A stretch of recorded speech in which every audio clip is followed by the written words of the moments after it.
One of the questions we are asked quite often is, can I add software assurance to my OEM server license? And what happens if I do or do not add it? This brief session is designed to answer this question.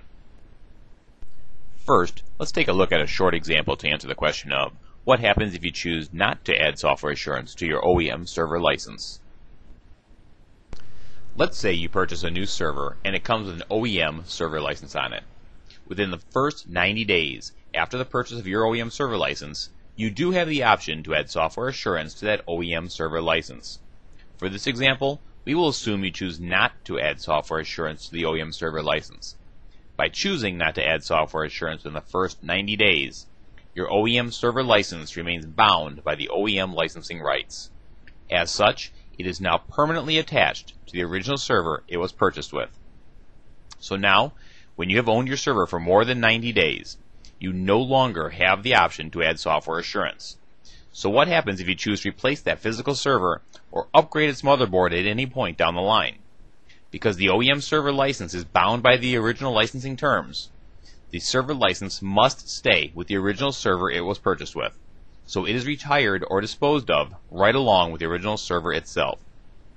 Now, when you purchase your new server hardware, you are not able to transfer your original OEM server license to the new server, which leaves you with an unlicensed server. As such, you would now need to purchase another full server license for the new server.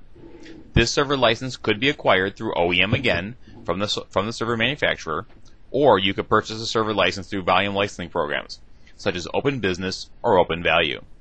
If you choose to purchase another OEM server license from the server manufacturer, you would then have another 90 days to decide if you want to add software assurance to this new OEM server license. Next, let's take a look at another example to answer the question of what happens if you do choose to add software assurance to your OEM server license. Let's say you purchase a new server and it comes with an OEM server license on it.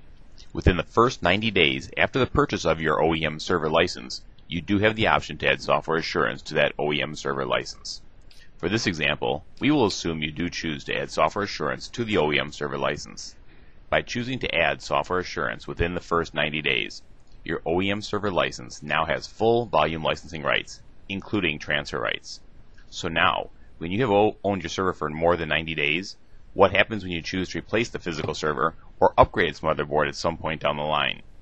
Because you added software assurance to the OEM server license within the first 90 days, you now have those volume licensing rights for that server license and can use those transfer rights. This means when you purchase your new server hardware, you are able to transfer your original OEM server license with the software assurance to the new server. As such, you do not need to purchase another full server license for the new server.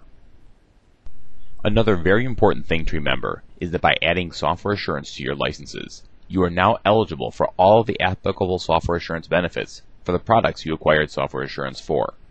Here, you will see several of the benefits included in software assurance. Which software assurance benefits you are eligible for is determined by which volume licensing program you choose to utilize for your software assurance purchases. To see a full list of software assurance benefits being offered, along with a full chart showing which volume licensing programs offer which benefits, please look at the software assurance page listed on the screen.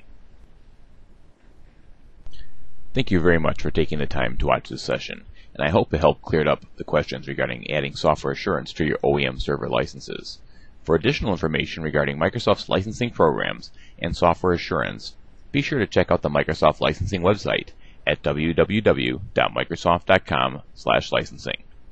For additional items like this session, along with answers to top questions, one-page reference sheets, more licensing sessions, and much more, be sure to check out the Microsoft Small Business Channel Community site at www.mssmallbiz.com.